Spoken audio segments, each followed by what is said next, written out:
Asia കപ്പിലെ അവസാന group മത്സരവും ജയിച്ച് അപരാജിത മുന്നേറ്റത്തോടെ ഇന്ത്യ സൂപ്പർ ഫോറിലേക്ക് ഒരുങ്ങുകയാണ്.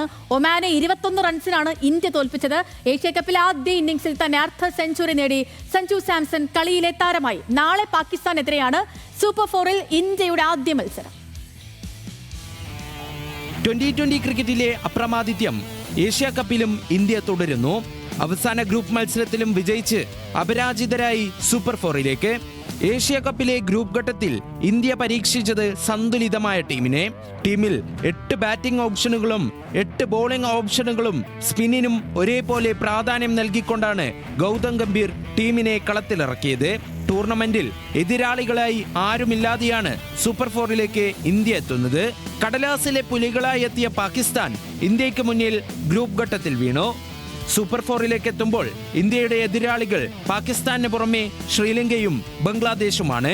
ഇരു ടീമിനും പ്രതാപകാലത്തിന്റെ നിഴൽ പോലും ആകാൻ സാധിച്ചിട്ടില്ല. നാളെ പാകിസ്ഥാനെതിരെയാണ് ഇന്ത്യയുടെ സൂപ്പർ ഫോറിലെ ആദ്യ മത്സരം.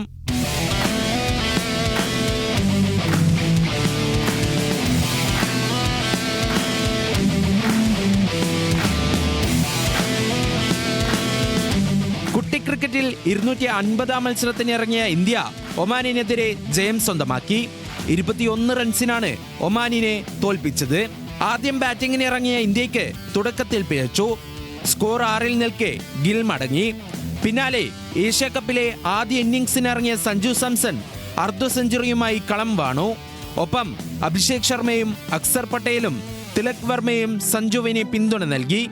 മറുപടി ബാറ്റിംഗിൽ ഇന്ത്യ ഉയർത്തിയ 189 റൺസ് വിജയലക്ഷ്യമായി ഇറങ്ങിയ ഒമാനിന് 167 റൺസ് എടുക്കാനേ സാധിച്ചുള്ളൂ. അർദ്ധ സെഞ്ചുറിയുമായി ആമിർ കലീമും ഹമദ് മിർസയും പൊരുതിയെങ്കിലും ലക്ഷ്യത്തിലെത്തിക്കാൻ സാധിച്ചില്ല. ഇന്ത്യക്കായി 8 താരങ്ങൾ പന്തെറിഞ്ഞു.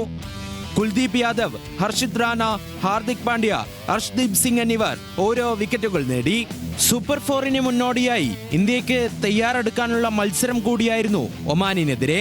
അർദ്ധ സെഞ്ചുറി നേടിയ സഞ്ജു സാംസണാണ് കളിയിലെ താരം.